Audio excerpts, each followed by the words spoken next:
बिहार की सियासत में एक बड़ा खेल हुआ है और इस खेल पर हम बातचीत करेंगे। लोक जनशक्ति पार्टी रामविलास के राष्ट्रीय अध्यक्ष चिराग पासवान हमारे साथ हैं। आप लगातार ये कहते हैं कि बिहार में मध्यावधि चुनाव होगा। ये सिर्फ आपकी भविष्यवाणी नहीं है, बल्कि बिहार की राजनीति का घटनाक्रम कई बार इस तरह का हो जाता है, जैसे ऐसा लगता है बिहार उसी दिशा में आगे बढ़ रहा है। आज फिर चिराग जी वही हुआ है। आरजेडी के खेमे में एआईएमआईएम के 4 विधायक चले गए हैं। जितनी राजनीति की मेरी समझ है, इससे भी बड़ा खेल बिहार की सियासत में हो सकता है और आरजेडी के लिए सरकार बनाना थोड़ा मुश्किल हो सकता है। नामुमकिन तो नहीं है, जो गणित है बिहार में सीटों का। नहीं, बिल्कुल। देखिए, खेल की शुरुआत है और आने वाले दिनों में यकीनन और भी कई ऐसे खेल खेले जाएंगे। देखिए, होता क्या है ना कि जब ध्यान आपका केंद्रित सिर्फ सरकार बनाने गिराने पर ही होता है, और ये मैं किसी एक राजनीतिक दल को इस बात का मैं दोष नहीं दे रहा हूँ, सब कहीं ना कहीं जिम्मेदार हैं।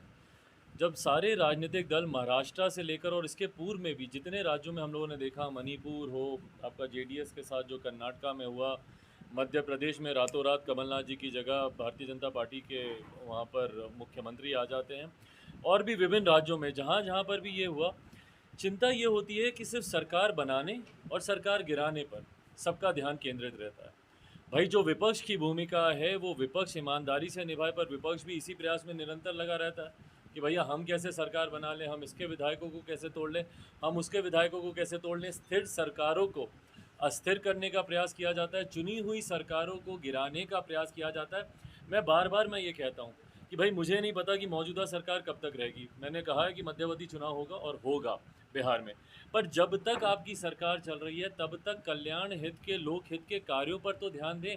बाढ़ आनी शुरू हो गई है और यहाँ पर चिंता है विधायकों को तोड़ने की, सरकार बनाने की, बनी हुई सरकार को गिराने की चिंता सिर्फ उसकी है। ना 19 लाख रोजगार का आप बात कीजिएगा, ना किसानों की समस्या का, ना मजदूरों की, और ना ये बाढ़ से आने वाली विपदा की आप जिक्र। आप आप ये कह रहे हैं कि बिहार में न सत्ता पक्ष और न ही विपक्ष अपनी भूमिका ठीक से निभा रहा है। दोनों एक सत्ता बचाने में लगे हुए हैं, दूसरा जोड़ तोड़ तेजस्वी यादव के लिए नसीब भाई, जनता के हित की बात कोई करे, ऐसा तो कोई दिखाई दे नहीं रहा आज की तारीख में।